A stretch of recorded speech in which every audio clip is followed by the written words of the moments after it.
Hi, anyone and everyone. This is Kim, the Humble Hermit from Come As You Are Oracle. I'm going to do a children's oracle and affirmations for today. Today is a Wednesday, June 11th, 2025. You may follow me on the Attack, the Tube, the Lemonade, the Blue Sky Social, my Pinterest, my blog, or not. Totally up to you. Take what resonates. It all might resonate. It's children's affirmations. Sorry, my nose has been really itchy this morning, and I can't stop yawning, so I'm just letting you know ahead of time. We're going to use the Conversations Mindful Practice cards for kids, the Rethink deck. I picked 2 cards out of this deck for us. And then we're using my first magic oracle, Gwynella Dudick. I picked top, bottom, and middle cards. All right. So we'll do the Rethink first. Very cute picture on the front. Pass the energy. Have the kids stand or sit in a circle. Start by pretending to hold a ball of energy in your hands and making a sound or movement to represent it. Pass the energy to the person next to you by mimicking the action or sound. They do the same and continue passing it around the circle. It's a fun and interactive game that encourages focus, creativity, and cooperation.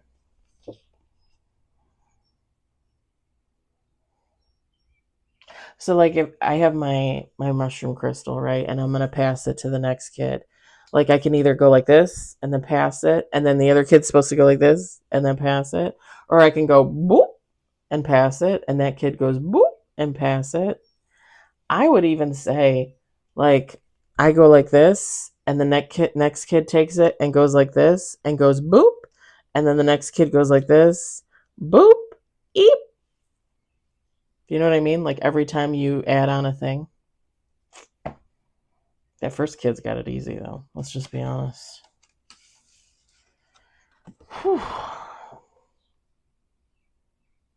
Mindful nature photography. Objective: to combine mindfulness and photography to deepen appreciation for nature's beauty.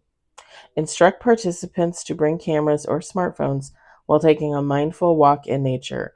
Encourage them to observe their surroundings with curiosity, capturing moments that catch their attention. Guide them to focus on the details, colors, and textures as they mindfully engage in photography. Encourage them to reflect on the connections between mindfulness and their captured images. Materials, cameras, or smartphones. These are usually pretty simple exercises for you to do with your kids. And quite honestly, not to be like a weirdo, but these are good things to even do with your kid. Like if they have a friend over, or if like you're doing like a birthday party and you just want to like have a chill moment. Like there's nothing wrong, nothing wrong with having a deck of cards and pulling it out and saying, okay, kiddos, like let's take 10 minutes to wind down. Like let's chill it out a little bit. I actually really like that idea. We've got always tell the truth.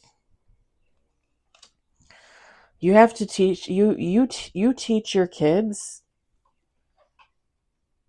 when you tell the truth. And I know sometimes that's easier said than done, and I don't have kids of my own. Yeah, you can come for me and be like, well, you don't have kids, you don't know. No, but I was a kid.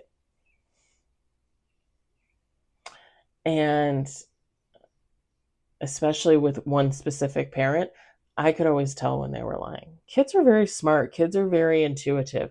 They're pure of heart, pure of mind, pure of nature.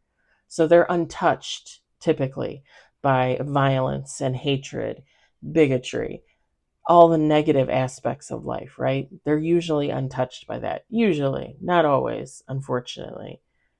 And I was on the side of unfortunately.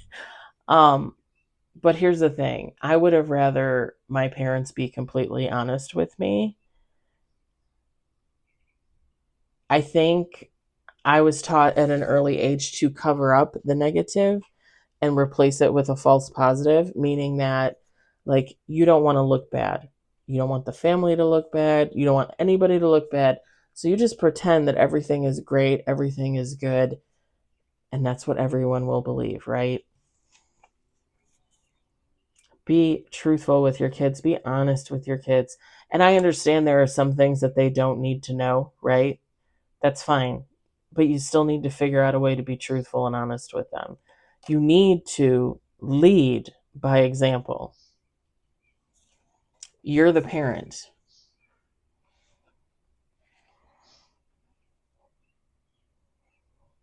I'm just saying. I'm just saying. Congratulate yourself.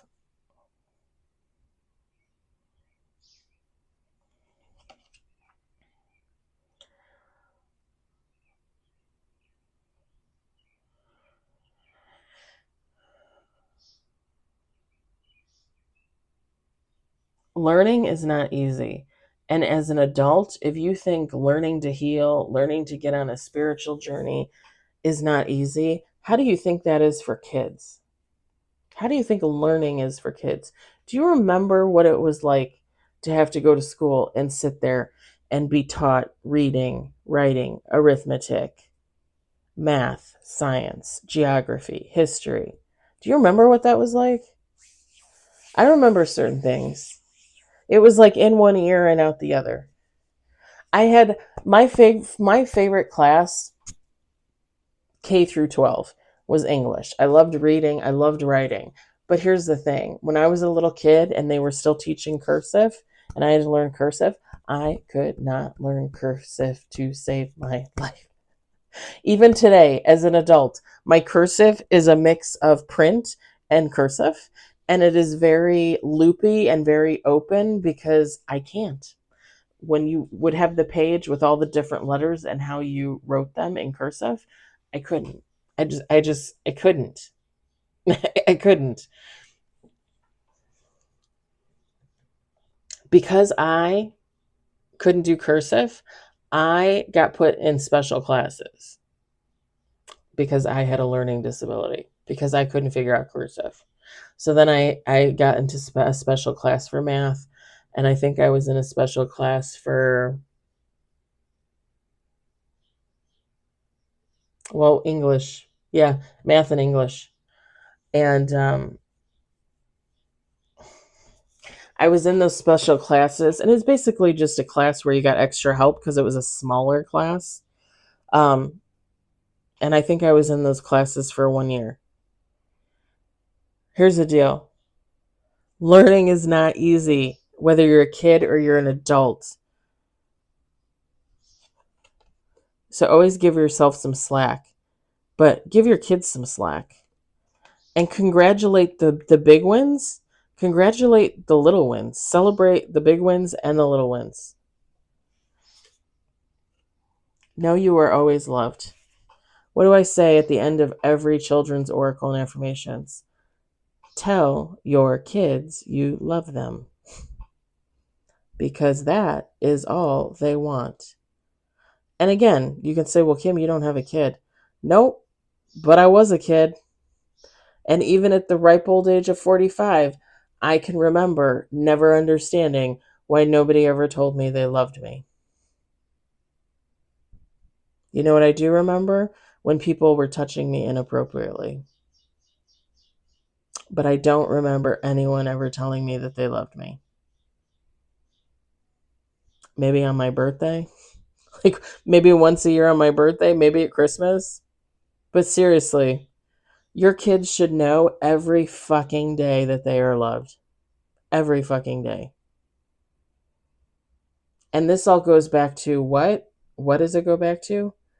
Breaking generational curses. Because I guarantee you that my parents, both of them, even though my dad had very loving, caring, giving parents, I guarantee you they did not say I love you as much as they should. And why? Because they probably learned that as well. Breaking generational curses. I'm going to leave it there. I hope the messages resonate for you. I hope you pass them on to your kid. And as always, tell your kids you love them, because that's all that they want. I'll talk to you later. Bye.